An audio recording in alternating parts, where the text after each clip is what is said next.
Sanibona, umqeqeshi wensizwa lo. Bathi ubhunzu kungaje ngebhuzu matshitshi qomane. Bathi umfana ebhale semncane uDaka bade dabethi mdalanti cha. Bamsukela bakethi ngane hlazo ce. Kunensizwe ezingibhalelile la. Umfowethu oqala ukubhalile wathi, "Sawubona umqeqeshi, igama umfowethu usho igama lakhe ke nesibongo. Uthi ke kade ngibuka ama-video akho. Wenza umsebenzi omkhulu for thina abantu besilisa. Angifuni umngasho. And ngibone engathi wedwa ongangisiza kule nkinga engibhekene nayo. Ngisola ukuthi kukhona intombi, okay, uthi futhi ke ngisola ukuthi kukhona intombi, yabona, more than one. Ezingifunayo eklasini lami. Oyi-one uhlezi engintshontsha nami ngimtshontsha. Futhi ukutshontsana ngamehlo ke bayabukana, yabona. Uthi bafoke omunye wathumela umngani wakhe ukuthi angitshele ukuthi ngiyamchaza mina. Ngingasaphenduli, ngingazi ngithini. Futhi mayimtshela intombazana umfowethu uthi hayi uyachaza usibani, uthi usibani uyamchaza. Futhi umfowethu wavele nje waphelelwa amagama wangazi ukuthi aphendula thini, yabona. So uthi ke ngisola nokuthi lo ongitshontshayo uzogcina ezongitshela ukuthi uzizwa njani ngami. Angazi nokuthi ngizothini kubo if bayangiqonda mqeqeshi, ngicela usizo. So wayivala lapho kumfowethu. So uyabona mfowethu, uma kuukuthi kuyenzeka bayaqonda ngempela, hayi ubovele uphele endaweni, ubobaleka, yabona, bovele ubaleke mfowethu. Ugweme nje inkinga ngoba ngiyabona ukuthi hayi lento ikuphatha kabi and awazi nanokuthi uzokwenza njani. Vele ubaleke. Makuthi bayeza nawe uyambona oyedwa yezwa uqonde kuwena. Phela endaweni vele unyamalala. So ngiyadlala mfowethu, ngiyadlala. Kodwa indlela nawe ubeke ngayo it's like uyabo uyasaba ukuthi bazoza kuwena, uyabona. So mina into engakutshela yona mfowethu, it's like you are living in a fantasy world, yabona.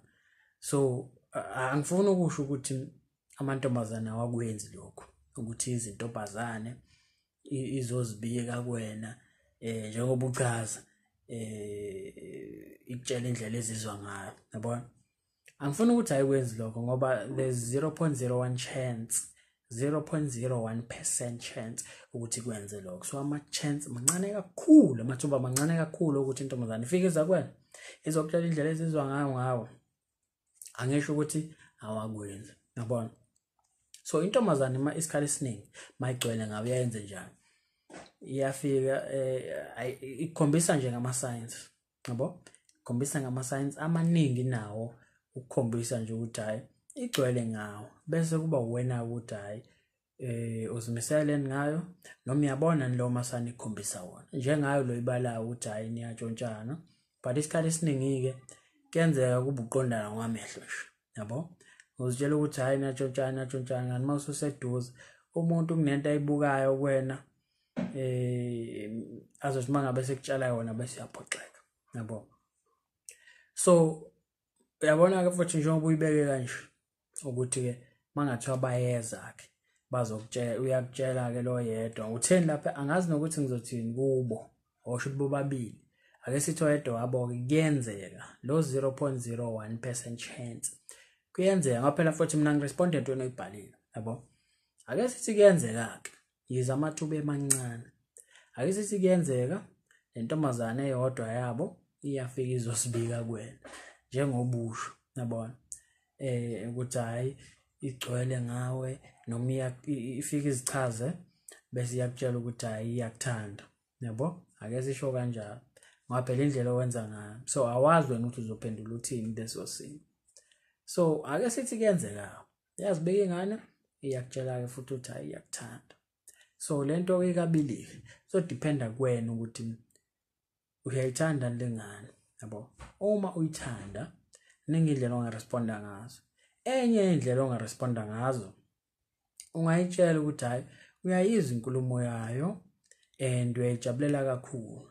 Nawe indlela vele ozizwa ngayo ngaye kade futhi umbona busazimisela ukuthi hayi mawuthola ithuba uzoya kuyena kodwa hayi usesheshe wafika kuqala ukuthi naye lento ayizwayo noma wena lento oyizwayo nayo uyayizwa yabona so ke nawe uyamthanda uyaresponda ngoba uyamthanda let's say nawe usho kanjalo uthi uyakuthanda nawe uzomtshela kanjalo ukuthi uyamthanda yabona then ke inkinga ke isesikoleni yabona mfowethu indlela oyibeke ngayo la ngingasho ngithi mhlambe wenza iclass elingaphansi kwa grade 10 kwa grade 11 angibeka kanjalo so science izosakhula so mangabe nisasesikoleni njengoba uchaza ngeke uzokwazi ukumqabula esikoleni ngoba uzothi yakwenza lokho sinibona izingane mhlawumbe kube khona enipimpayo ukuthi isho omkhulu hlambe bese basenkingeni yabona noma nje kube khona uthisha onibonayo neniqabulana yabo bese basenkingeni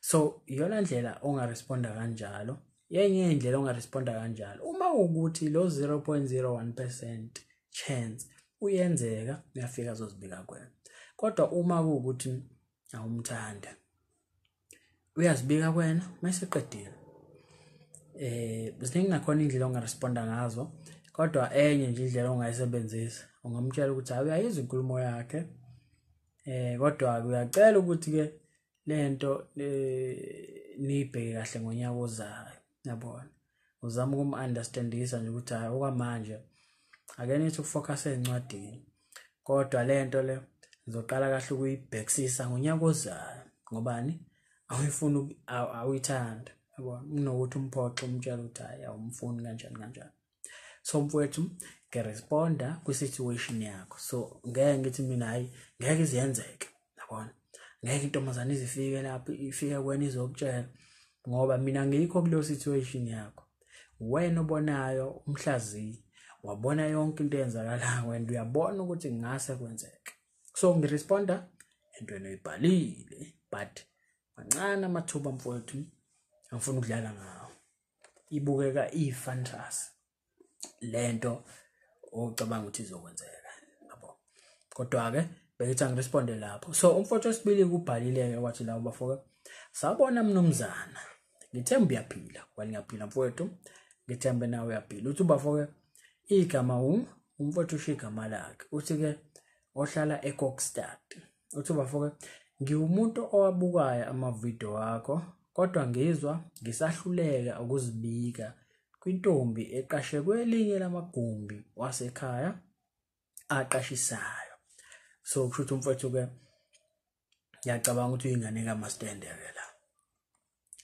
uthi umfowethu ke le ntombazane ihlala nosisi wayo omdala yabona kusho ukuthi ke usisi uqashile angazi noma ingane yakhe lo sisi noma yini kodwa ke njengoba echaza umfowethu ihlala nosisi wayo yabo uthi ke ngizizwa ngiyithanda entangazi ngiyikhulumise ngithini uma ngiqala inkulumo nayo ngoba ngihlezi ngiyifica ehleli nosisi wayo emthunzini ngivele ngibingelele ngidlule ngicela ungicushise ungiphi advice ukuthi ngenze kanjani so ayivala lapho umfowethu so umfowethu ufuna nje ukugawula khona la eduze induku yakho ufuna ukuyibamba la yabona le ukuthi le induku enhle igawule emazweni cha akayizwa kahle ufuna ukuyibamba la eduze so engakusho kuwena mfowethu ukuthi awukuphume kulomqondo ukuthi uyomshela awenze njengoba ngizokuchazela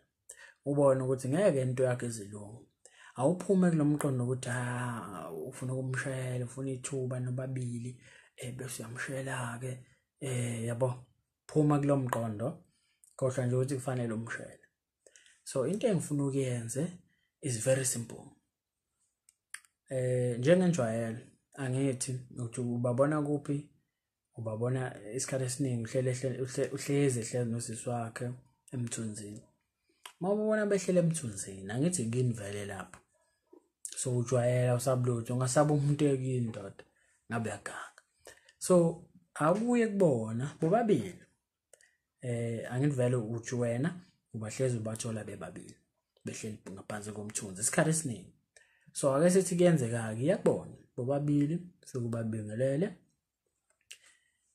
bese uqala ingxoxo mfowethu yabona siningi indlela zokuqala ingxoxo ungafika ubingelele nje mangikwenzela isibonelo bese uyasho ukuthi naw nisazipholele la yabo ungasho nje kanjalo very simple ubingelele la wona nisazipholele la yabo usho kanjalo then usise bazo respond bobabili ake sithi respond omdala ke namabomu because yena umuntu ose matured ngokwanele yabo uzosho ukuthi hayi sazipholele mhlambe kuyashisa yabona ziningi indlela la ngaphendula ngazo so mesho kanjalo mhlambe usungasho ukuthi hayi nami ngiyabona impela ukuthi aliyashisa so ke bengithi hayi awuthi nginjoyine nami kancane yabo let's say uyabona bahleli mhlambe nawe ungeza nesitulo sakho noma uthatha into yokuhlala yabona noma mawukuthi ubungayiphethe uthi hayi ngicabanga ukuthi nginjoyine awuthi ngolanda isitulo noma ngolanda isihlalo hamba usilande ubuze uhlala la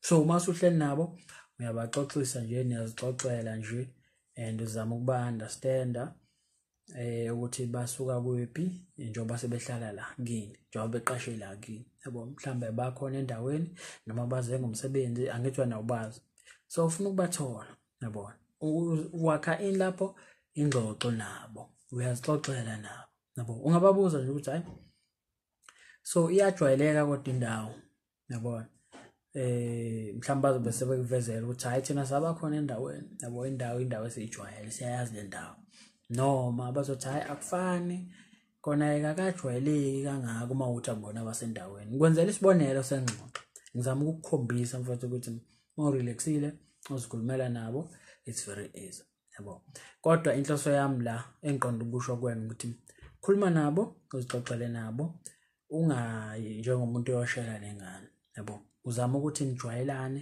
bakujwayele nawe lengane ikujwayele ukuthi hayi usibani wena uhlala la vele so ungabe ukuthi ngicina ngokubonana uyabingelela uyadlula yabo kanjalo kuye ngokuya ulokhu nje uzijwayeza ngithi uhlezi babona bebobabili uzijwayeza ukuze uma ngabe lengane isiyodwa noma ngaphela akekho umuntu ohlezi nomuntu nje somewhere kungenzeka mhlambe ukhamanzi lapho noma wenzani into ayenza whatever kodwa noma 2 years store uthola ukuthi ugcina uhamba nawe usumphelezela usisi omdala ngeke azasole noma sekuthiwa abavakashela ke mhlambe khona la eduze impela la ngivele bahlala la ususeduze impela usisi ngeke azasole ukuthi lo usuyamshela vela ngithi ubajwayela so ngifuna ungene kanjalo mhlambe ke ngesinye isikhathi hayi ngalelo la mhlambe ngolunye usuku